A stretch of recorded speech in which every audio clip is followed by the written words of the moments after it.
When you wake up, generally what the research shows is that your brain is primed to be able to focus for the first 4 hours of the day. The first 4 hours of the day tend to be, for most of us, the time of day when your brain has the most fuel and when your speed of processing is awesome and when you are able to direct your attention at what you need to be focused on. There's a caveat to this. You can manufacture boosts of productivity and boosts of feeling like you've got a little bit more brain power. Number one, immediately after you exercise. If you have a burst of cardio, 30 minutes is what a lot of the research says. But if you have a burst of cardio, you will get a little bit of increase in fuel. Another thing that helps is getting outside. When you start to feel your energy and your focus start to go to empty, getting outside is another way to give yourself a boost of brain power. But generally speaking, everybody, you need to start to marry mornings with peak productivity. If you can own your mornings, if you can put that thing that matters to you first thing in the morning and make a little bit of progress on it, you are going to start to feel like you are more in control. You're going to start to see yourself using your best brain power and your highest level of fuel at the thing that matters most to you. Need motivation? You better watch a Top 10 with Believe Nation. Hey, it's Carmichael, and I make these videos because you are probably the most ambitious person in your circle, but you know you're capable of more, and you get that push by surrounding yourself with the best. So today, let's learn from one of the best, Mel Robbins, and my take on her top 10 rules of success. Enjoy. Rule number 2, dream with the lid off. Give yourself permission to dream with the lid off. This is really important. And the reason why this is important is because I guarantee you that right now you are not even allowing yourself to fully dream or think about or set goals that are truly aligned with what you deeply want in your heart. That you aren't even able to manifest properly because you're not even honest with yourself about what you actually want. This is a really common thing because you're allowing your self-doubt, you are allowing your fears, your anxiety, your insecurity, you're allowing where you are to dictate and limit where you want to go. And so step one, super important. You must allow yourself, give yourself permission to start dreaming with the lid off. Now, the scientific reason why this is so important is because you have a filter in your brain called the reticular activity system. I write about the RAS for short, the reticular activity system, extensively in the High Five Habit. The RAS is a filter in your mind, and you can do simple things that change the structure of that filter. In fact, the filter in your mind, the RAS, is always changing. So one thing that you can do in order to teach yourself how to dream with the lid off is to adopt a simple habit. Every single morning, I do a very simple thing. I write down 5 things that I want. That's it. When I start my day, after I get up when the alarm rings, I make my bed, I pull on my exercise clothes, I set an intention, I high-five myself in the mirror, I then go out into the kitchen, I crack open my high-five journal, and then inside the journal there are prompts that walk me through the steps of visualizing. And the first prompt is dream with the lid off. Set your spirit free. Write down 5 things every morning that you want. And this is important because when you get what you want out of your head and you physically put them on a piece of paper, research shows that you're 42% more likely to achieve those goals simply by writing them down. That's pretty cool. Secondly, your mind is paying attention. And when you take deliberate action and you write down what you want, you are signaling to your brain that you deserve to have these things. You are signaling to your brain that you do want those things. You're not just going to think about them. These are things that matter to you. And that helps train your mind to allow you to let the desires flow through you. Because right now, you're not manifesting properly because you're not even allowing yourself to dream with the lid off. So that's step number 1. You're going to start writing down 5 things that you want every single morning as a way to train your mind to let you dream freely. Rule number 3, visualize. The reason why visualization and picturing yourself succeeding and allowing yourself to feel the happiness and the pride that comes with picturing a positive future, the reason why that's as important is, let's say Shelley does that every single day this week. Every day she wakes up, she walks for 5 minutes, and as she's walking on that treadmill, she's visualizing herself finishing a 10K in 6 months and how proud she is. Every time she does that, she is changing what's going on up here. This isn't something I made up. This is true. And it's not only true based on science, but let's think about this from a common sense perspective. If Shelley wakes up, or if you wake up every single morning, and instead of thinking about the worst case, instead of looking at your body in the mirror and going, I'm so fat, I'm so out of shape, I'll never run a 10K, this is never going to happen. Why didn't I exercise last year? I hate my flabby stomach. I hate my big thighs. I hate how out of shape. I'm embarrassed to go.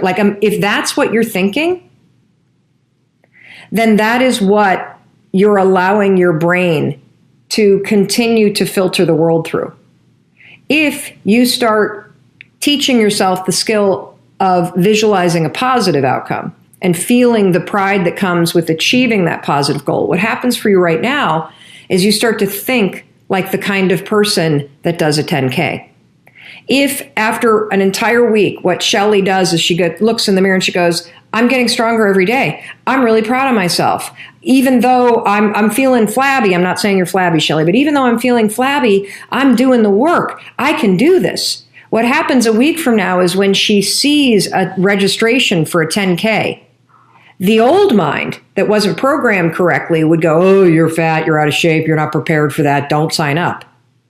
But the new mind, because she's been visualizing every single day, the new mind just 7 to 10 days later is going to go, oh, wait a minute, I'm in shape, I'm proud, I'm doing this. Why don't you sign up? It's going to filter the world in a very different way because you're training it to.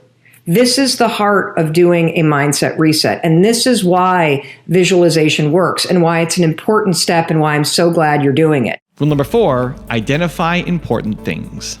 When I hear the word productivity, I don't want you to think about plowing through a to-do list, because part of the reason why you don't feel productive is because you're busy doing the things that aren't important to you. Yeah, do you need to make sure you have milk or you got almond milk or oat milk in the fridge? Of course you do. But have you ever noticed that all the busy crap in life tends to take care of itself? That you don't really need to focus your time and energy on the minutia that's on your to-do list, because that stuff tends to grab your attention. What you really need to do is figure out how to create time and how to create the focus that you need in order to feel like you are making progress on the important things. And that's really what productivity means to me. You get all kinds of stuff done. You're really busy in your life, aren't you? But are you getting progress made on the important things? Probably not, because that's the challenge for most of us. And so first things first, when it comes to trying to have a breakthrough in productivity, you need a game plan. You need to have a very short list every week of what actually matters to you. Okay?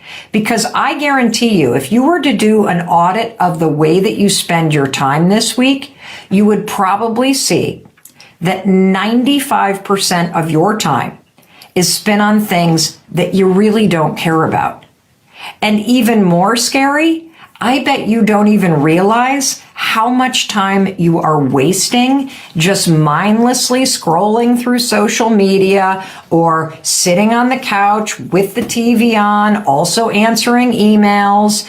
That is the least productive way to spend your time. Multitasking, spending your time just sort of zoning out on things that don't matter. What I want you to do is I want you right now to think about, what is it between now and the end of this week, for example? What is it that matters to you? What's the most important thing that you would love to make progress on, that you never seem to find the time, okay? It's a whole nother conversation for us to talk about whether or not you actually have time, because the fact is you do have time. You have plenty of time to make small amount of progress every single day on what matters to you. What you do not have right now is you do not have a plan for prioritizing the important stuff in your life.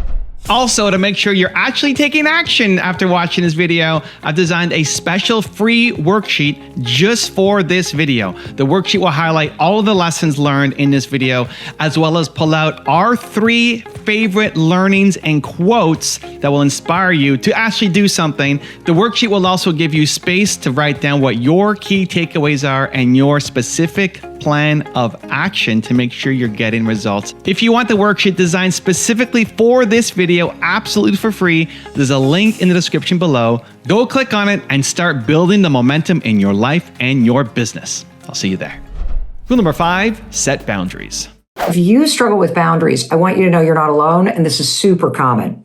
And one of the reasons why I'm excited to share everything that I've learned about boundaries with you is because I used to be the kind of person that had 0 boundaries. I mean, nada, nothing, zilch, nothing. In fact, there were periods of my life where it was worse than 0 because I was so attached in romantic relationships that I literally would become like a human amoeba in my romantic relationships. I mean, I was like, literally, if it's possible to have negative boundaries, meaning you like somehow go in a totally different direction, that was me. And so if somebody as insecure and as emotionally attached in relationships and as people-pleasing as me can figure out how to identify, communicate, and uphold boundaries in my life, you can learn how to do this too, okay? And so that's what we're gonna unpack in this video.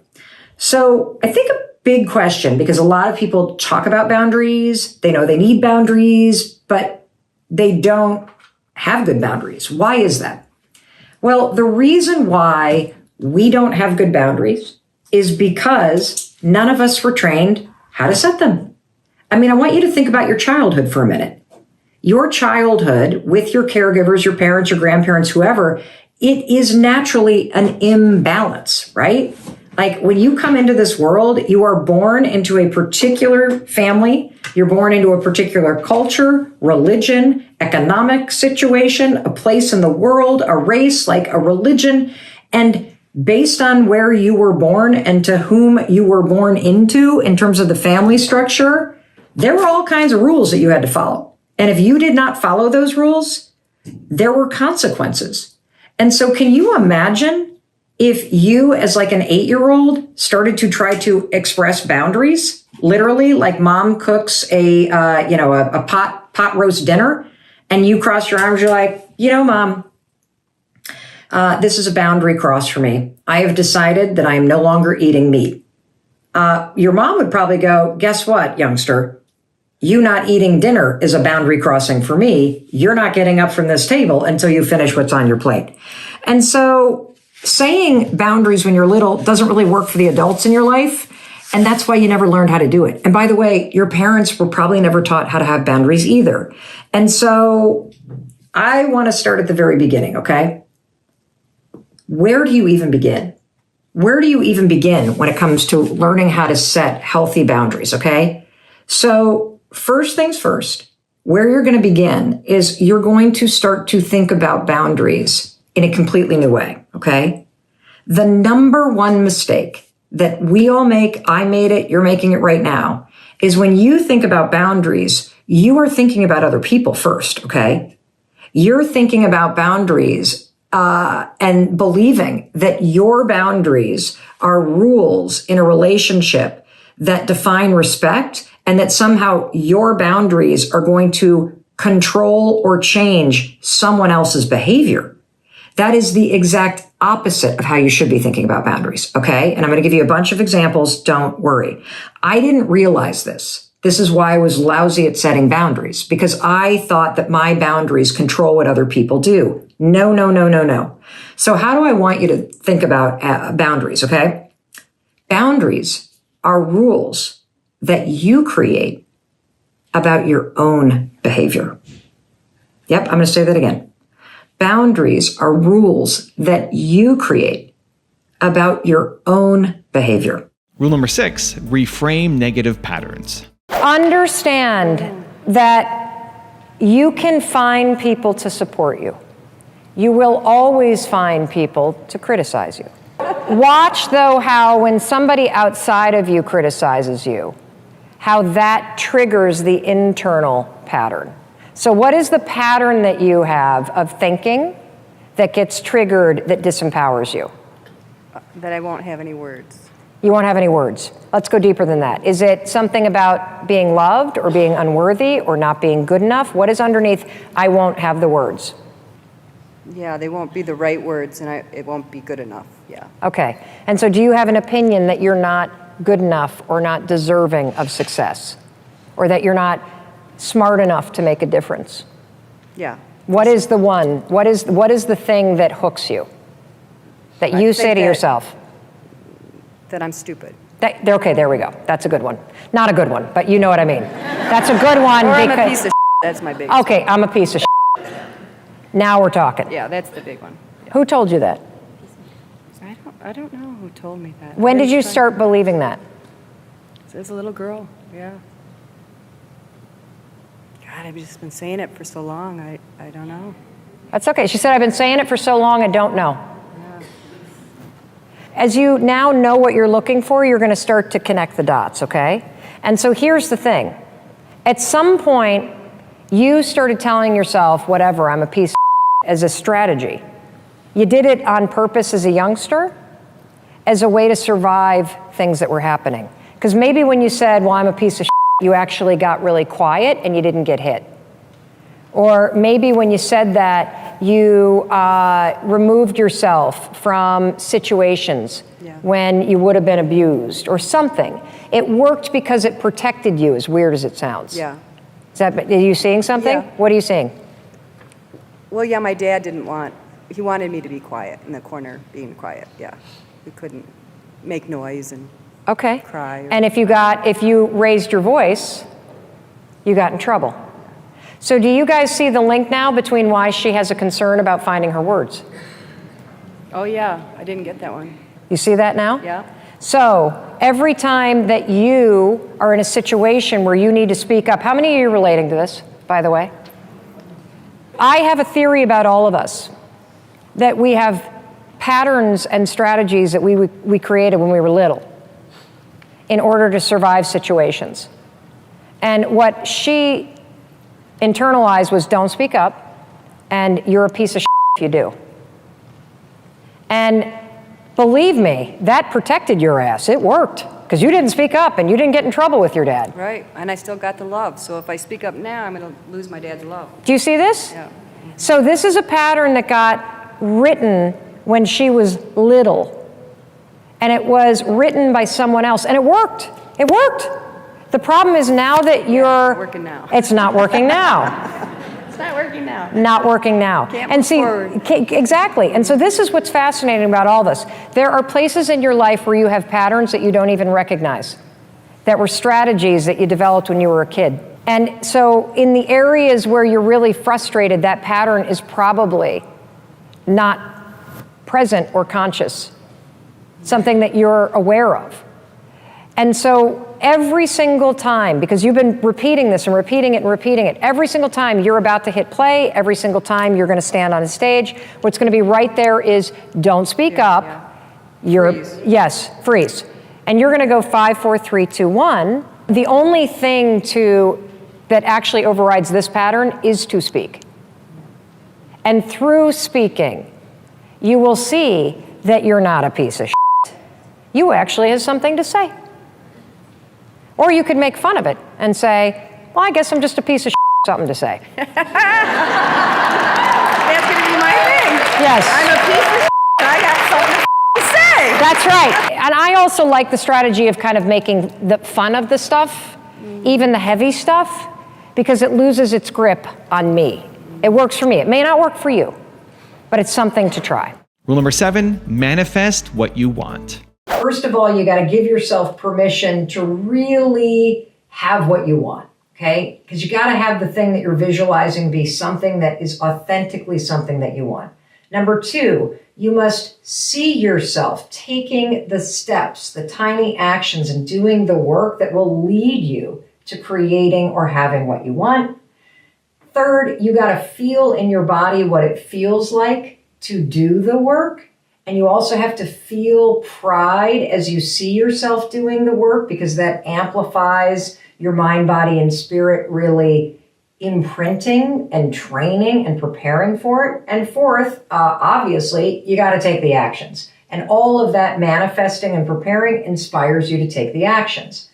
But one place where so many folks get stuck when they start trying to make manifesting a daily habit is you go and you know what you want, but then you sit down and you try to imagine what the steps are that you need to take to get there, and you don't have a clue. Your mind goes blank. If this is you, I'm so excited that you're watching this, because the simple trick based in science is called the power of objectivity. All you got to do is stop visualizing yourself and insert your friend Mel Robbins, or insert somebody else that you love and admire.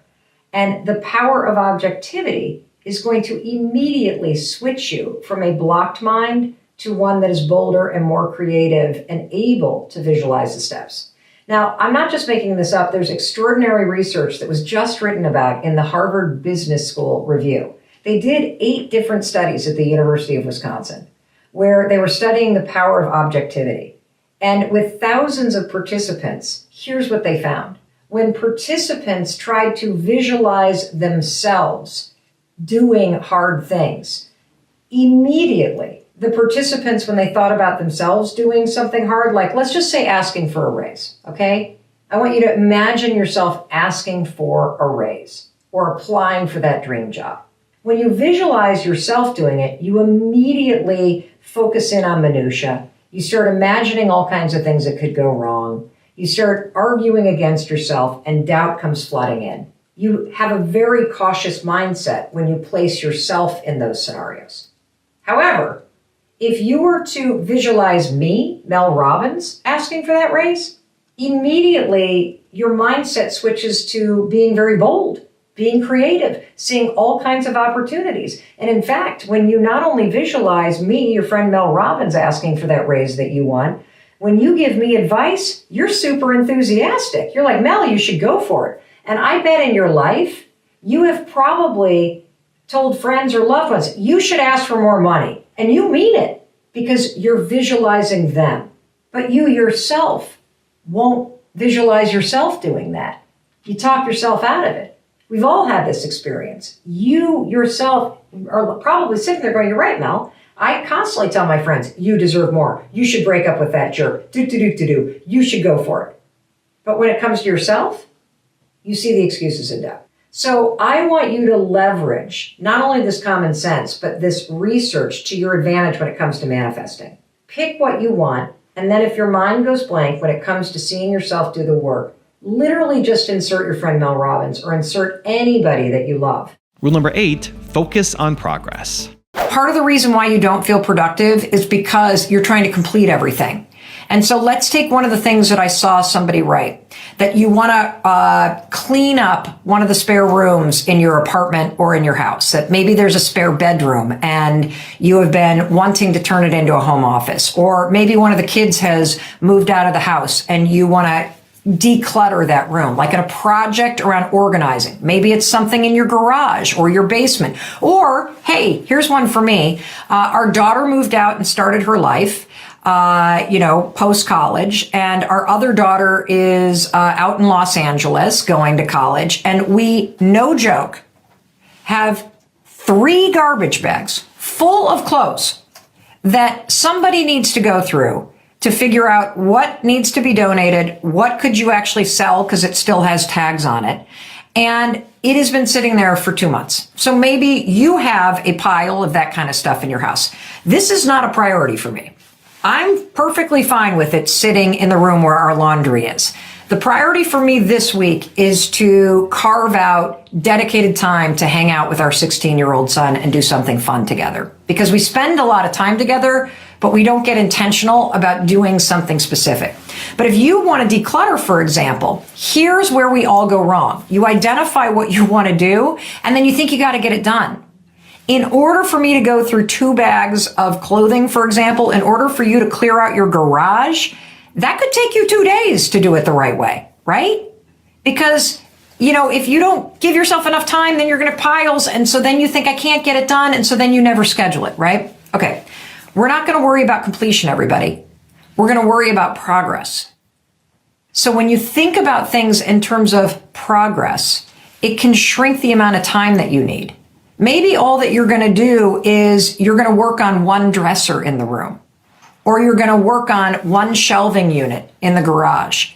And by simply making the time to, number 1, identify what matters to you, and number 2, identify what meaningful progress could look like, you will now shrink the amount of time, you will define the project, and you can make the time for it. And simply just doing that is going to make you feel more productive based on the research.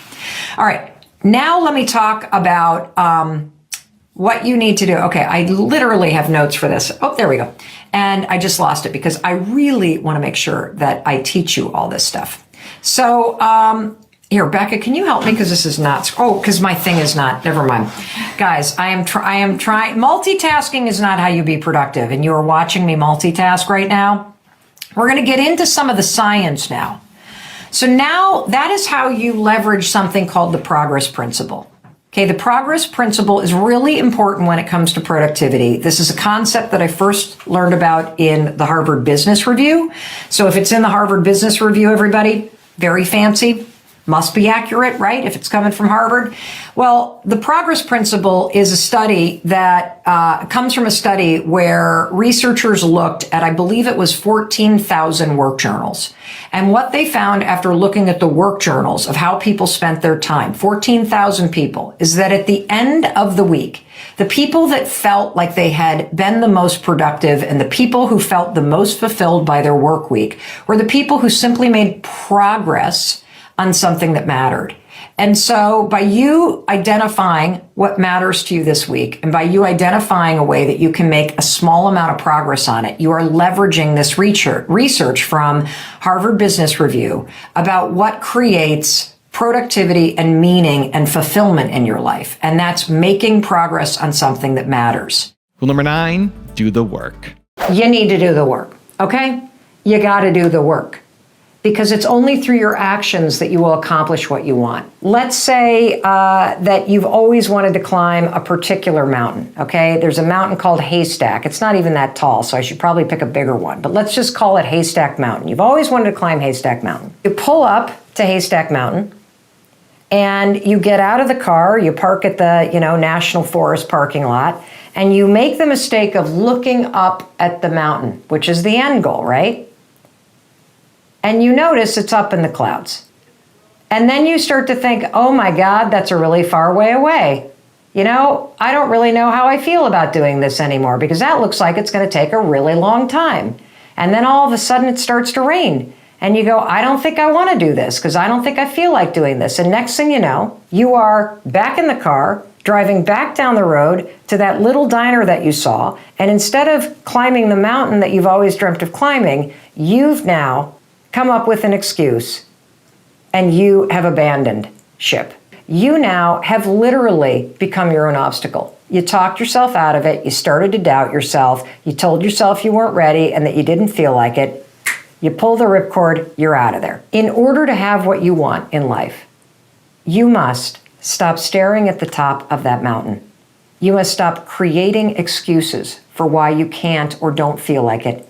And you must put your head down and look at the first step in front of you. And then you must take the action and start walking toward what you want. And it'll be a hell of a lot easier for you to do that if you have also been putting in the time every day consistently to not only see yourself walking up that trail step by step, but that you have felt yourself pushing through the resistance, the fear, the obstacles, the excuses that are stopping you now. And feel proud in every fiber of your being as you push through those obstacles and see yourself and feel yourself doing the work. That's how you manifest properly. And if you do that before you pull into the national park parking lot, if you look up at that mountain and you see clouds and it starts raining, it won't matter, because you've already rehearsed this moment in your mind, body, and spirit. And you, my friend, will start walking up that trail. And you're going to be proud. And number 10, the last one before some very special bonus clips, is be authentic.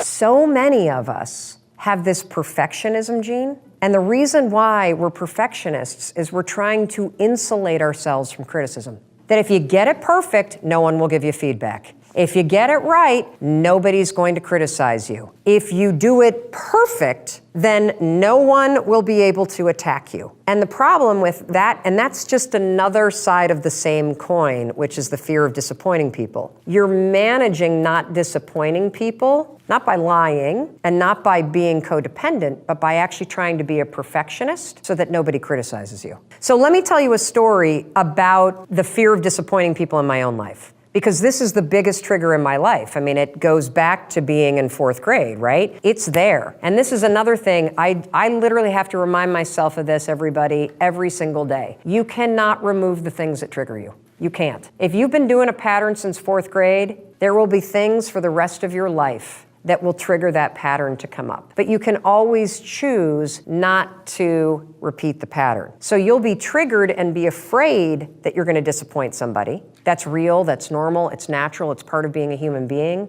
I think it's interwoven into every relationship where you love somebody. But you don't have to behave the way that you always behaved when you're nervous about disappointing somebody. So let me give you a dumb story. You ready? When my husband and I got married, my father gave us this really incredible gift. He gave us an antique pool table. I grew up in Muskegon, Michigan, where Brunswick was founded. And my dad has a hobby of going to garage sales and estate sales and buying old, dilapidated pool tables, and then he restores them. So when Chris and I got married, he bought us an old, dilapidated pool table from the same era as our house, which is the 1870s. He restored the whole thing, and then recently he and I rented a U-Haul, and we drove this sucker from Muskegon, Michigan to Boston, Massachusetts. My dad and I took a road trip. Get there, and we assemble the pool table in what used to be our playroom. Fast forward 3 or 4 years, the speaking business takes off, my business starts to grow, we have people that work for us, and my kids are older. We don't need a playroom,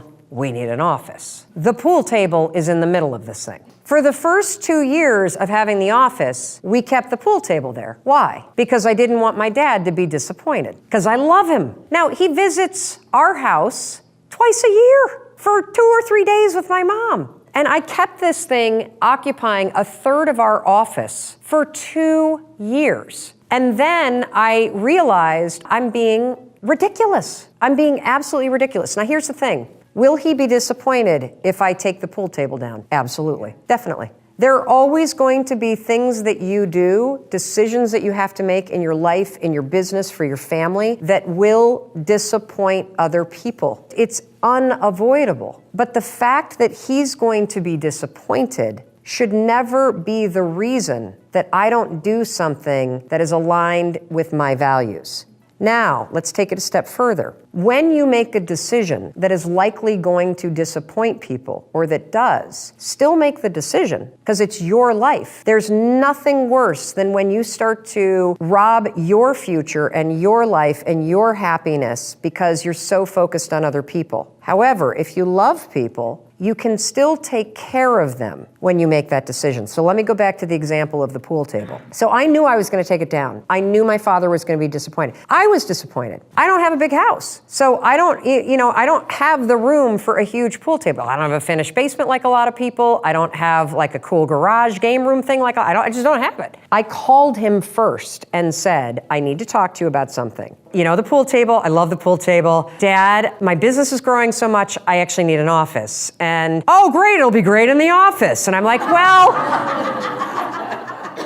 Yeah, it would, except I have, 3 or 4 people showing up, and we got to put some desks in there for now. Even went down, well, you could put a piece of plywood, and they could work on the pool table, and then they could do the thing, and then the thing. And now my heart is racing because I don't want to disappoint my dad, and now he's fighting and I had to just say, for me, Dad, here's what's going to happen. I'm going to hire professional movers in the pool table business to disassemble this with love and care. We're going to store it beautifully. When I either get a full-time office offsite, or I build a barn, or I build a different house, this will have its own beautiful room dedicated to you. So we had this beautiful conversation. Now, was he disappointed? Absolutely. When they come to the house and visit, which they just did, and they walk into the office, do I feel a pang? You better believe I do. It doesn't matter. That's all normal. I still need to make the decisions that I need to make. And the difference, what's changed, is how I relate to that fear. So instead of what I would do in the past is I would make a decision that doesn't serve me. I'd leave the pool table, and then I'd be all about it. I'd leave the pool table as a way to make my dad happy, but it makes me miserable to leave it there because I need the space, right? And then I'd be kind of annoyed, and then he'd come and I'd fake play pool because I kind of want to, you know what I'm saying? Like, we do all this that's not real. And what I've been able to do for myself in some instances when I catch it is to hit it head on and to be authentic and to still take care of people. And what I've also come to learn is that people can be disappointed in you and they still love you. You're never going to get around this. Everybody in your family is going to be disappointed with you, probably once a day, probably. And you have the ability to retrain how you respond to that trigger that rises up in you where you start to fear that you're disappointing somebody. And the answer really is make the decision that's aligned with your values and the thing that supports you, and then take care of the person by being honest and straightforward about it, dealing with their disappointment head on, because that's really the adult thing to do, and that's what you do when you love somebody. The way we've all been handling it, myself included, is manipulation, lying, resentment, withholding, and that doesn't serve anybody. There is no fast track to transformation. You have to work on it in little ways every day. You can't buy self-esteem or self-love. You must build it. You must stand face to face with the part of you that you hate. You must forgive yourself for the hurt that you've caused, especially the hurt you've caused to yourself. And then you got to do the work to become a better you. It's the only way to create the self-respect and build the self-esteem that you want. You can change. There are do-overs in life because you get one every single morning when you wake up, look in the mirror, and decide who you're going to be today. You can choose. You can change. No, you can't go back in time, but you can have your own back as you use the time that you have now to take control and create a new chapter that makes you proud of who you are. The hardest part of all this is flipping your focus from what you hate and are trying to fix toward what you want to create. Remember, the windshield in a car is bigger than the rear view mirror for good reason. You're not supposed to go backwards. You're supposed to drive your life forward, and that means you must start looking ahead. Yeah, you've screwed up, me too. The worst things that you've done, witnessed, or survived, they are your most powerful teachers. So stop making yourself wrong about what happened and unpack it. Understand it. Face yourself in the mirror and learn the lessons that are woven into every mistake, every regret you ever have, and every painful thing you've ever experienced.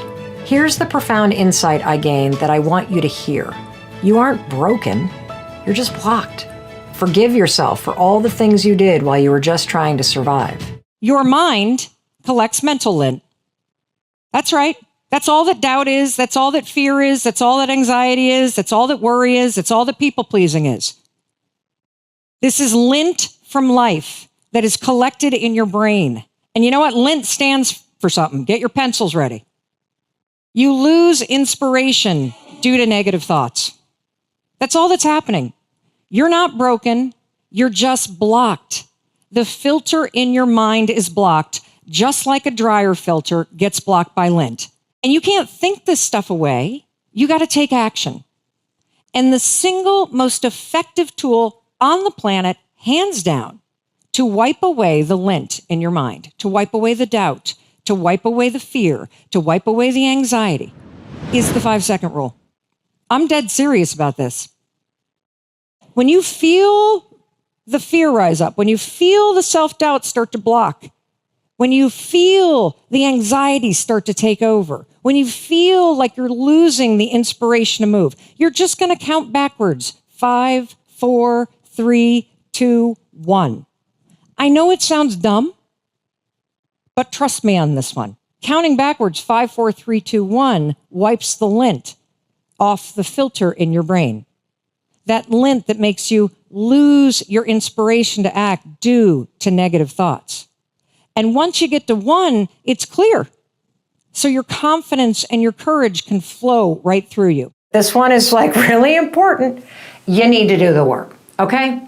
You got to do the work because it's only through your actions that you will accomplish what you want. Let's say that you've always wanted to climb a particular mountain, okay? There's a mountain called Haystack. It's not even that tall, so I should probably pick a bbigger one, but let's just call it Haystack Mountain. You've always wanted to climb Haystack Mountain. You pull up to Haystack Mountain and you get out of the car, you park at the, National Forest parking lot, and you make the mistake of looking up at the mountain, which is the end goal, right? And you notice it's up in the clouds. And then you start to think, oh my God, that's a really far way away. I don't really know how I feel about doing this anymore because that looks like it's going to take a really long time. And then all of a sudden it starts to rain. And you go, I don't think I want to do this because I don't think I feel like doing this. And next thing you know, you are back in the car, driving back down the road to that little diner that you saw. And instead of climbing the mountain that you've always dreamt of climbing, you've now come up with an excuse and you have abandoned ship. You now have literally become your own obstacle. You talked yourself out of it. You started to doubt yourself. You told yourself you weren't ready and that you didn't feel like it. You pull the ripcord, you're out of there. In order to have what you want in life, you must stop staring at the top of that mountain. You must stop creating excuses for why you can't or don't feel like it. And you must put your head down and look at the first step in front of you. And then you must take the action and start walking toward what you want. And it'll be a hell of a lot easier for you to do that if you have also been putting in the time every day consistently to not only see yourself walking up that trail step by step, but that you have felt yourself pushing through the resistance, the fear, the obstacles, the excuses that are stopping you now. And feel proud in every fiber of your being as you push through those obstacles and see yourself and feel yourself doing the work. That's how you manifest properly. And if you do that before you pull into the national park parking lot, if you look up at that mountain and you see clouds and it starts raining, it won't matter because you've already rehearsed this moment in your mind, body, and spirit. And you, my friend, will start walking up that trail. And you're going to be proud. That's how you use manifesting to get what you want. That's how you leverage all the science and research to train and prepare your mind, body, and spirit to help you get what you want. And that's how you hack the motivation and inspiration that you need to take the actions that get you everything that you want and deserve in life. The Dallas Uber driver. Oh. So as somebody who has gotten into countless Ubers, and some small percentage of them know who I am, and then of course they start asking questions. Talk to me about chasing your dreams and this quote that you have that an aha moment does not necessarily lead to an aha life. Yeah, the Uber driver in Dallas that's in this book. I get choked up when I think about him. An aha moment. Why choked up? I get choked up because what happens for me every single day is, and you hear from people every single day, you've got millions and millions of people that are inspired by, empowered by, impacted by your content. There are people out there that use your work as a lifeline, and it is humbling. And what I am really present to in the work that I'm putting out, in the stuff that I'm sharing, whether it's my failures or the things that I'm using that are helping me in my own struggles, is just how much people are holding themselves back and how much pain people feel. Because most folks know what they dream about and what they want. And yet they're spending all of their time and energy arguing against what they want. And so you can have all these epiphanies. I hope that when somebody listens to our conversation and watches this, that they have a massive aha moment. But it's not going to mean if you don't take action and do something about it. The aha moment is the door that opens, but your new life does not begin unless you step through the door. And most people, and that's what was so kind of, the simple idea of high-fiving yourself, of encouraging yourself, of supporting yourself. Most people, when you have an aha moment and the door to your new life opens up, instead of going, I got this, let's go, and high-fiving yourself to step forward, most of us go, I don't know if I'm worth it. I don't know if right now is the right time to do this. I don't think I'm good enough. I've failed so many times, I can't go through that door. And that's the problem I want to attack right now. That there is somewhere in your life that you know what you want. You can feel it pulling you. And you are actively arguing against it. You're bringing yourself down. You're beating yourself out. Like, people will cheer for you and me. They won't cheer for themselves. I'm the same way. And so this Uber driver, the story that you're talking about, I get into the car and we start driving, and I'm on the phone as we're driving, and I'm having a conversation with somebody about this daytime talk show that I launched, which was a dream with Sony Pictures Television, and then was promptly fired after season 1. It was a huge failure because we didn't make it to season 2. Huge failure in real world terms. Right. Massive success when it comes to the timeline of my life. And so I'm talking to this person about the talk show. I hang up the phone and this Uber driver comes alive. He's like, oh my gosh, I can't believe you're in my cab. And I'm like, why? And he says, because I want to talk to you about something. I think you can help me. And I'm like, great, how can I help you? And he says, I have a dream of being a Oscar-winning actor and creating opportunities for other Black and Latino men to do the same in acting. And I'm like, freaking fantastic. What the f*** are you doing in Dallas?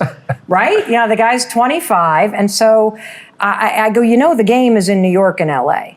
I mean, sure, you can act, you can write stuff, you can be here in Dallas, but why are you not in LA? Why are you not in New York? And he's like, you're right. I need to move to LA. I'm like, why not? And he says, I have $700 in my bank account. And I'm like, that's freaking fantastic. You have $700 in a car? Dude, drop me off and get driving. What are you waiting for? And so we have this whole conversation, and I write about it in this book, where I am actively arguing for his dream, and he is actively arguing against his dream. And what is so sad is throughout this conversation, Tom, he's like, you're right. $700 could get me there. You're right. I am only 25. You're right. If I keep thinking and thinking and thinking and thinking about what I want to be doing, I'm not only going to drive in circles, my whole life is going to spin in circles as I think about what I want and I don't do shit about it. And then you are going to find yourself not at 25, but at 45 or 65, and you're going to be so filled with regret that you never put a bet on yourself. And so this conversation ends with him declaring that he's going to go to California and me giving him a bunch of tools that I talk about in this book. And the point of the story is, does he move or not? I don't know. The point of the story is, it's so easy to see what somebody else should do. It's so easy to cheer for somebody else. We all do that, right? We cheer for our favorite sports teams. We follow our favorite influencers and authors. We plan birthday parties for our friends. We take on extra work from our colleagues. We support everyone around us. We do not know how to do it for ourselves. You must visualize the steps that lead you to the thing that you want, not the end goal. This is a major mistake that people make. They manifest improperly because all they do is focus on the end goal. If you've ever made a vision board, think about what you put on the vision board. You put up just the beach house or the $1 million in the bank, or you crossing the finish line, or you launching that business, or you having the body that you want, or you driving the Maserati, whatever it is. The end goal is what you put up on a vision board. That is not what you're going to do when you manifest. If you start focusing on crossing the finish line of the marathon, that is a one-way ticket to being unmotivated and completely discouraged. In fact, research shows that if all you do is focus on the thing that you want, and you just focus on that vision of you and your bikini body, or you with the love of your life on your arms, or you at the Oscars winning that award, or the Grammys, what happens is because you've only focused on the end goal, you start to feel really unmotivated and discouraged because you're nowhere near it. That's where manifesting comes in, because we're not going to focus on the end goal. You got to pick something that you want in order to get started. But manifesting isn't about the end, it's about the bridge. It's about going from where you are here to where you want to go. Imagine that there is a bridge that connects where you are right here with what you dream about doing. Now, that dream could be to be a Grammy Award winning singer-songwriter. That dream might be to have a family of your own. That dream might be to have a beach house or a ski house, or to take a trip to Fiji. That dream can be whatever the hell you want it to be.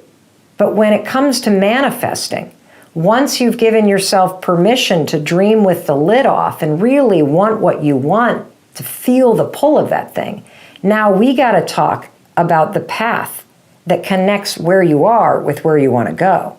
And this is all about visualizing the little steps. There's a lot of research that proves why visualizing the steps is the most important thing that you could do. There was a study done at UCLA, for example, where they were researching manifestation and the power of visualization, and they broke students into two groups. And they had Group A, we're going to call these the vision board group. They had Group A close their eyes, visualize in their mind, and feel in their body themselves taking the test, and then walking up to a board where the test's scores were posted, and finding their name and seeing an A+.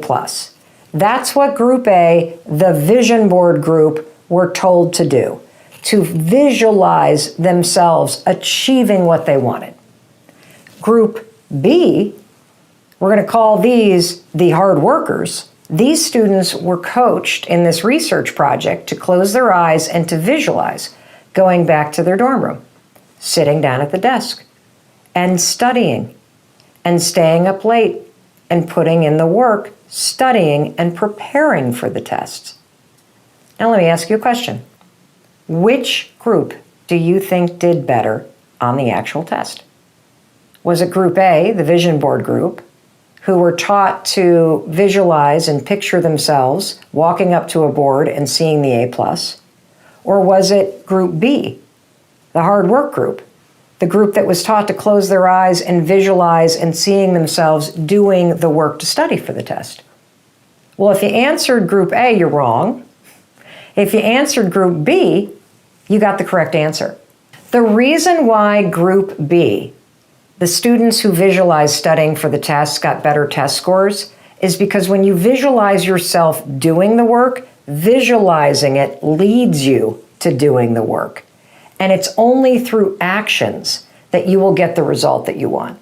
Preparing your mind and visualizing yourself doing it lowers your resistance and leads to you taking the action. That's why manifesting works. You know, the same is true in sports. There's all kinds of research in sports psychology. In fact, our Olympic athletes for the U.S. Olympic team, they hire sports psychologists to train our top Olympic athletes, particularly after they've been injured, in visualizing themselves competing.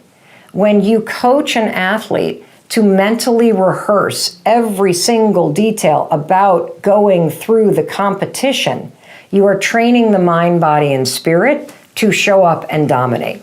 This is particularly true for athletes after they've been injured and they're stepping back into competition. If you've been injured in competition, you're naturally going to feel anxious. You're naturally going to be nervous. Your brain and nervous system circuitry is now programmed with the intensity from that injury, the memory from the injury. So of course it's natural to bring that into your pre-competition feelings about it, right? So manifestation properly, remember what it is? Manifesting is preparing your mind, body, and spirit to do the work. It's aligning your mind, body, and spirit with what you want. It removes the obstacles that would normally stop you, which then prepares and motivates you to take the actions to succeed. So in the case of athletes who visualize themselves and see themselves doing all the steps over and over, they're removing the nerves. They're removing all the programming related to the injury. They are preparing their mind, body, and spirit to go in and frickin' dominate. And so are you. You know when you're about to meet a friend, somebody you really like at a cafe, you're going to go have a cup of tea. What do you feel right before you walk in the door?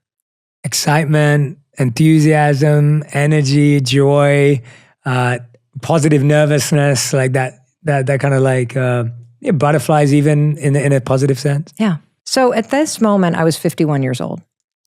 In 51 years of being alive, I don't ever remember feeling that feeling about seeing myself. Wow.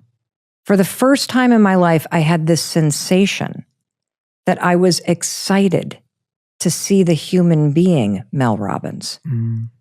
Now, I've been excited to see an outfit or excited to see a haircut. I have never been excited to see the person. Mm. And so I round the corner and this sense of how profound this is hitting me. And I'm standing there brushing my teeth and I realize something really wild. There are always two of you in the bathroom together. There's you and there is a human being in the mirror, a person who needs you, a person who has been waiting for you to wake up and realize they are there and they need you to see them and to hear them and to love them and to support them. And so what's interesting, because you brought up morning routines, right, is that we all talk about the importance of setting our day up because it's how it ends up. We talk about gratitude and meditation and we know the extraordinary benefits of it. But I don't think anybody has truly amplified the fact that there is this dirty habit that we all have every single morning that is a part of your morning routine, unless you have weeded this out. And it is a habit of either ignoring yourself or beating the heck out of yourself every single morning in the mirror.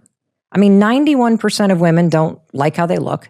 50% of us can't even look at ourselves in the mirror. One of the things that I think you should always come back to first is take a look at how you set your day up, because how you set it up is how it ends up. How do I set my day up so that I'm practicing what I call simple discipline? Simple discipline is nothing more than making and keeping simple promises to yourself, repeating it every day. The way that you start to change the big things is you change the small things. Make tiny, teeny promises to yourself and then keep them. So how do you build simple discipline? Here are some core skills that I do every morning that have helped me. Number one, I do not sleep with the phone. Number two, when the alarm goes off on my phone, it's not near me, so I have to get my ass out of bed. I get up, I make my bed, I get moving, I get my exercise clothes on, I move my body, I then journal. I take 10 minutes to myself to plan my day. When I do that, my day is incredible. I believe that how you start your day dictates how the day goes. You should not just adopt somebody else's morning routine and expect it to work for you. You need to customize this. You are unique. I think about, how do you come alive for yourself in the morning? What are the 5 senses? What's the first thing that you see when you wake up? For me, it's a painting that I manifested out of thin air. It reminds me that what you put your mind to and what you work toward, it will become a reality. I always light incense because it makes my senses and my nose come alive. I'm super mindful over what I taste first thing in the morning. My grandma always had vinegar in the morning with honey and hot water. I picked the one thing that matters to me today. You're a big proponent of the growth mindset. You guys talk about it all the time on this show, right? So researchers wanted to know, what is the most empowering way to motivate kids through a really big challenge, okay? They divide the kids into 3 groups. This takes the marshmallow test to a whole nother level. You got one group of kids that are doing a challenging task and they're getting the fixed mindset praise, which we all know does not work. Oh, Tom, you're so smart. Oh, Tom, I love your glasses. That's going to help you. Oh, Tom, you got a great smile. Oh, Tom, I just love so much about you. I know you can do this. So that's one group. The second group gets the growth mindset kind of praise. Tom, you are such a hard worker. Tom, your perseverance is unbelievable. Tom, you just keep going. That does better, obviously, than telling you that you're smart because it makes you motivated to work hard. The third group, they just got a simple high five. The researchers didn't even say anything to the kids. They just walked up, gave them a high five. The group of kids that got a simple high five outperformed, outworked through all of the challenges, all of the other forms of praise. Why?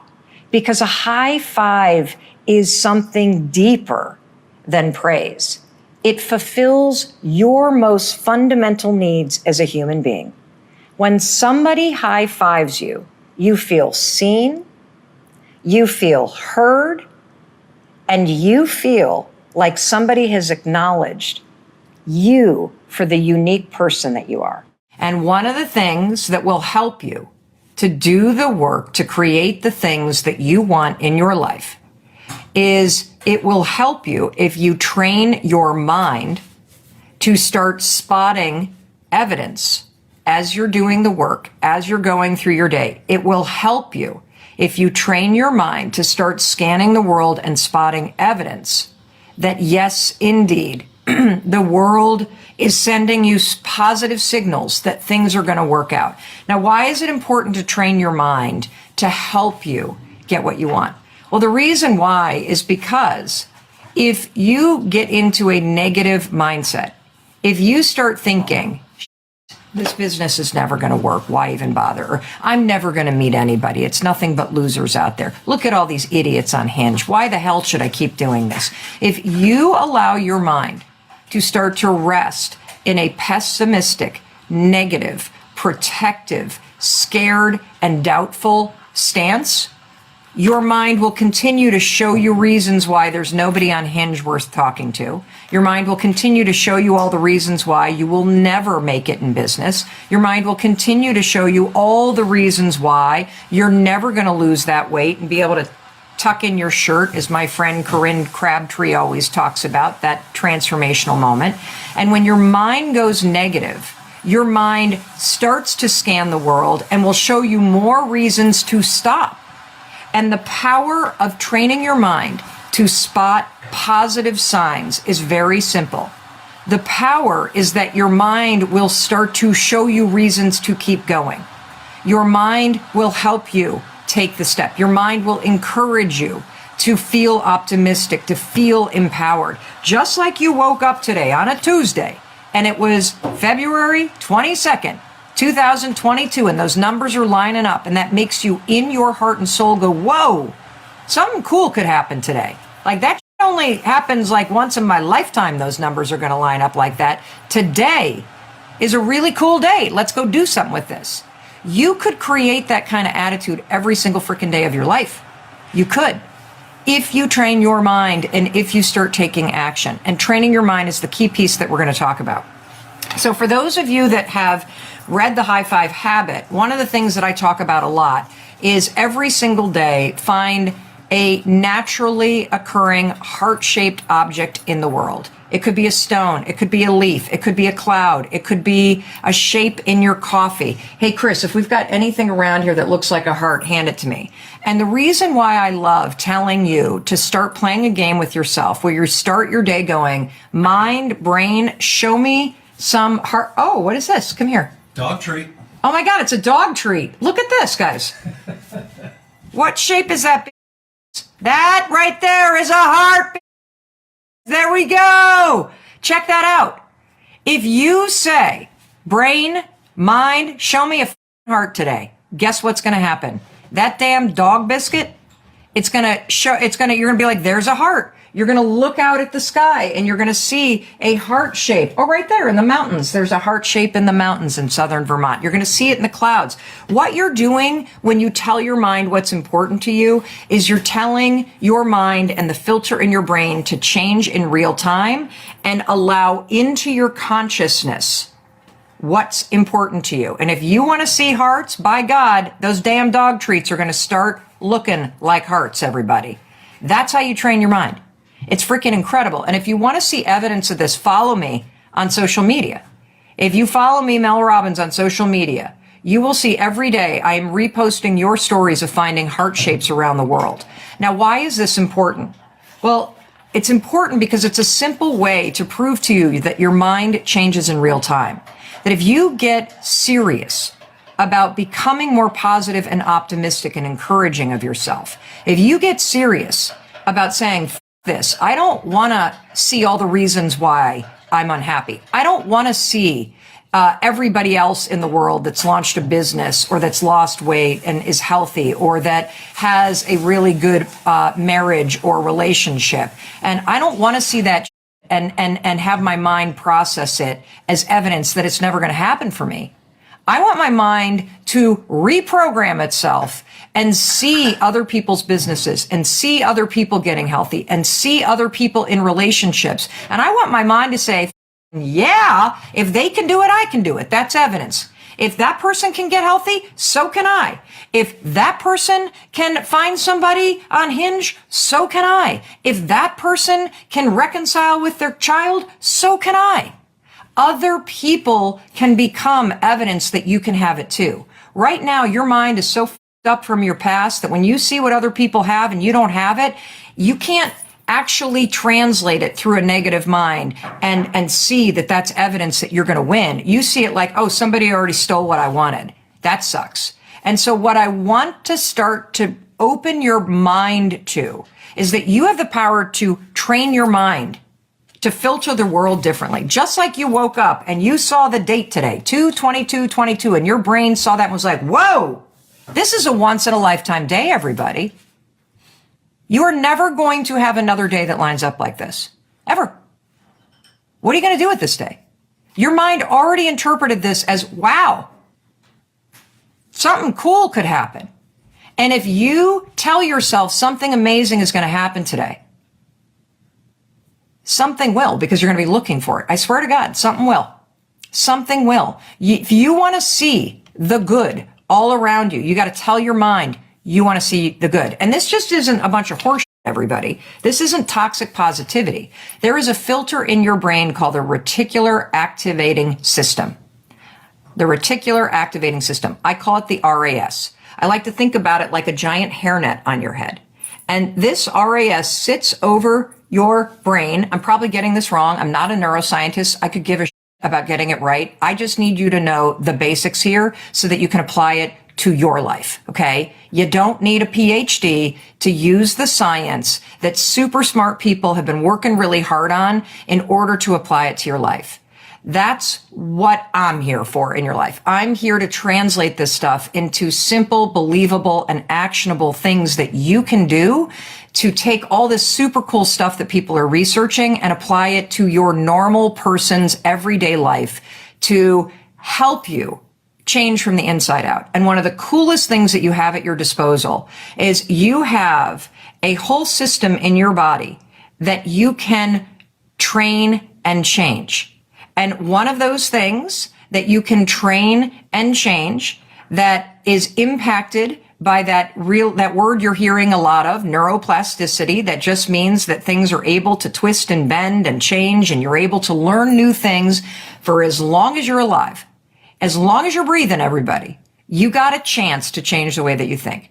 As long as you are breathing, you got a chance to change from the inside out how you experience your life. As long as you are still here watching me, people, you got a chance to create a new experience in your life. And one of the things that helps a lot is understanding that right now, all of the bullshit from your past has jammed the filter in your mind, body, and spirit, the reticular activating system.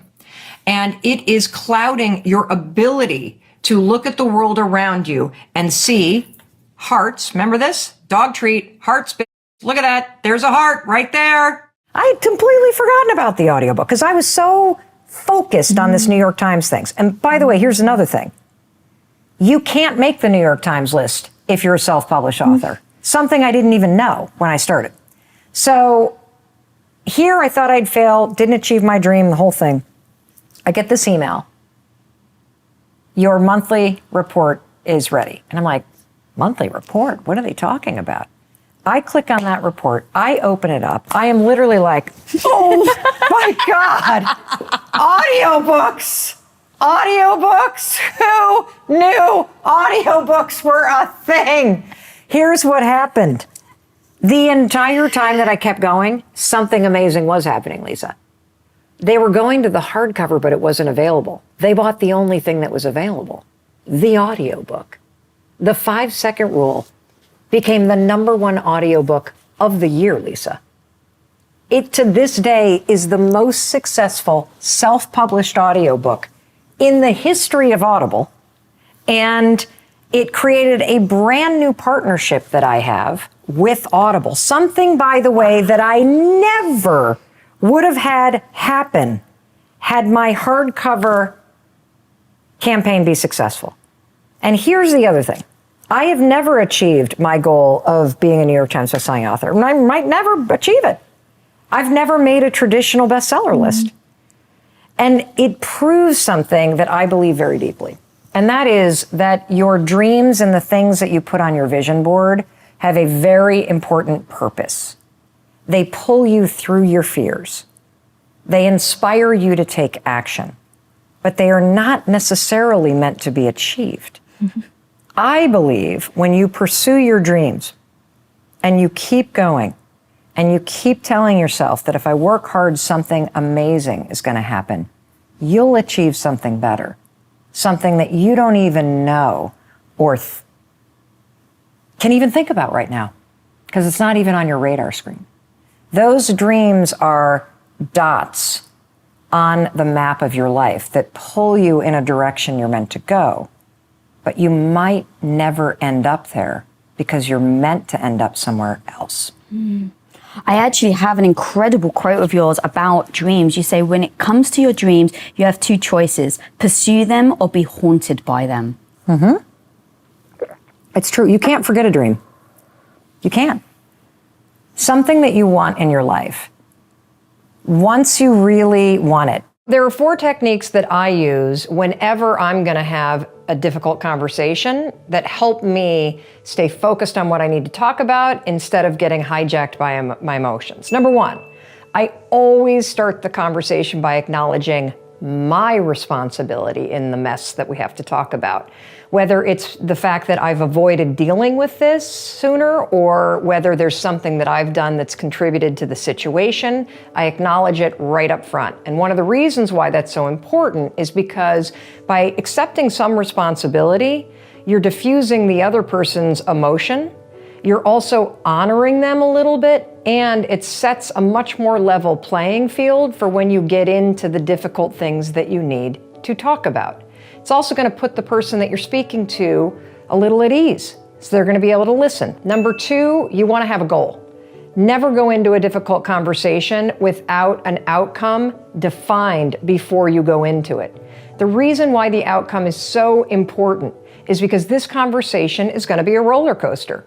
The person that you're talking to might get upset. You yourself might feel emotional at some point, whether you're angry or you're triggered or you get sad.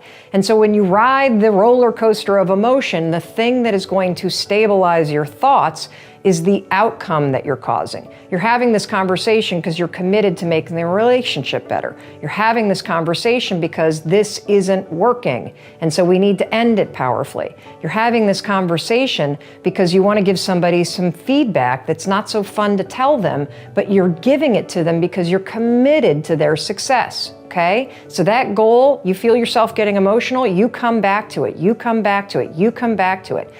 Third thing you're going to do a lot in this conversation, you're going to listen. and you're going to validate. So you're going to say what you need to say, and then the other person's going to react. And instead of arguing or debating, I want you to listen and I want you to validate what the person is saying. It may sound counterintuitive, but honestly, one of the most powerful things you can do in any conversation, whether you're fighting with your kids over curfew or you're arguing with somebody at work over workloads, whatever it may be, is hear where the person's at. The moment you say, wow, that must be really tough, what you're dealing with, or, oh, I totally get why you now were avoiding me. If I felt the way that you felt, I'd probably do the same thing. The second you validate somebody, they immediately stop defending themselves. It's unbelievable, actually. Unbelievable. You got to try it. Validate, validate, validate. It is the most powerful thing. And then once, of course, they feel validated that you've heard them, now they can listen. And that's when you come back to the final thing, which is you're going to restate always the outcome. Keep coming back to it. Keep coming back to it. And yeah, it's not going to be fun. It's not going to be easy. You're going to have all kinds of emotions come up because you've been avoiding this conversation. But I'm telling you right now, if you find the confidence and the courage to go and to start this thing, acknowledge your responsibility, have an outcome in mind, validate the other person, validate, validate, validate, and keep talking till you hit that outcome, you're going to be really, really amazed at how much easier these things become. And if you want to make it even easier on yourself, rehearse it with another friend first, somebody that's not involved in the situation. Because again, difficult conversations comes down to one important thing: the ability for you to separate your emotion about doing it from the things you actually need to talk about and the outcome that you want to cause. If you can't stand in front of the mirror and raise your hand and high-five yourself just because you got your ass out of bed and you're breathing, you will never get what you want in life, ever. There is something in the resistance to it. And if you unpack the resistance, you will find the reason why you don't have what you want. You either think you're not worthy of it, or you think that it's kind of stupid, or you have been brought up to believe that for women in particular, you're going to be bitchy or selfish or not likable if you're celebrating yourself. There is something in the resistance to you simply cheering for yourself. One of the biggest objections that people had to standing in front of the mirror, take a moment, look at yourself, and then raise your hand, is people said over and over and over again, I haven't done anything worthy of high-fiving. High-fiving feels like a celebration. I don't have the number on the scale that I want. I don't like my bank account. I don't enjoy what I do for a living. I've made a load of mistakes. I'm struggling with trauma. I don't have anything to celebrate. And what I realized is people are making a fundamental mistake. You are withholding the very support, empowerment, and celebration that you need to change and to do the hard work and to face the things that you're scared of. And that's why you're not changing. When I think back 3 years ago where I was saw one of your videos or Gary's videos or somebody, I'm like, oh, I just need to start filming the book lines at these and it was a moment. It was this little amount of wisdom inside of me that I listened to. And I am telling you, that is the power. You got to tune out the noise and you got to learn how to make what I call a quiet decision. Yeah. A quiet decision where you shh, and you hear what your heart is urging you to do. Let's start with a metaphor. I want you to think about your life like a book. A book is divided into chapters. Some chapters are boring and a grind to get through, and others are exciting and you hope they never end. And right now, you're in a chapter. Maybe this chapter of your life is a grind. It's overwhelming and unsatisfying, and you feel stuck reading it over and over again. Maybe you want to start a new chapter, but you don't know what the next chapter is about, and so you keep rereading the one you're currently in. Here's the greatest thing about life. You don't have to know where this next chapter is going. You just have to start writing it. I want you to envision a blank page. What do you want to write? What do you see for yourself? I don't want you to try to figure out what job or business you should write on that page. What belongs on that page are the dreams that you have for yourself and your life. And all that's required to start writing is to start saying yes instead of telling yourself no. Yes, you should start that podcast. Yes, you should go back to school. Yes, you should try to launch that business. Whatever it is that you've been doing, whether you're 3 years out of college and it's a job you can't stand from a major you hate, or it's a 20-year career that you're just burnt out on, or maybe you stepped away from the workforce to raise your kids, or perhaps like so many people right now, you've been laid off. This is the moment to write your next chapter. You're not too late. You're right on time. All you need is a blank page and a pen. Do tiny things every day that boost your mood, okay? So we're going to build your mood muscle. If you can, move your body, because negativity gets stored here. And moving your body, we know based on the research, simply moving your body for 10 or 20 minutes a day will release chemicals in your mind that help you boost your mood. The second thing that will boost your mood is I want you to make a tiny promise to yourself every day. Just one thing that makes you feel more positive. Is it getting up on time? Is it eating something healthy? Is it only having one glass of wine or reaching for a mocktail?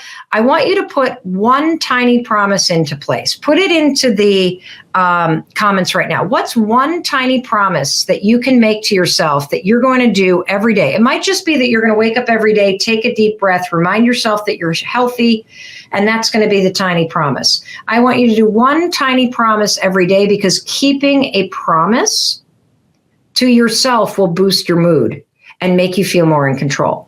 Another way to build your mood muscle is have a zero tolerance policy for your own negative thoughts. Right now, as you edit social media and edit your news take and edit your negativity coming in from the outside world, do not tolerate negativity from the inside world. I woke up this morning, I looked in the mirror, I looked at the gray hairs that are coming in, particularly like right up here, and I started to go negative. I started to feel dreary, and I went, Mel, cut this out. You got to fight to stay positive, gal, because we are in this for another couple months. And do not succumb to despair. Do not start thinking negative stuff. When you have negativity internally, you got to have a zero tolerance policy for that. It's one thing to feel what you need to feel so that you can move through it. It's another thing to let negativity dwell up here and start ruminating. The 5-second rule is genius for this. Count backwards. The second that negative, 5, 4, 3, 2, 1. Not listening to it. No, I am redirecting my thoughts. That's right. I am looking for the things I can control. I am keeping a positive attitude by focusing on things that I can control right now today.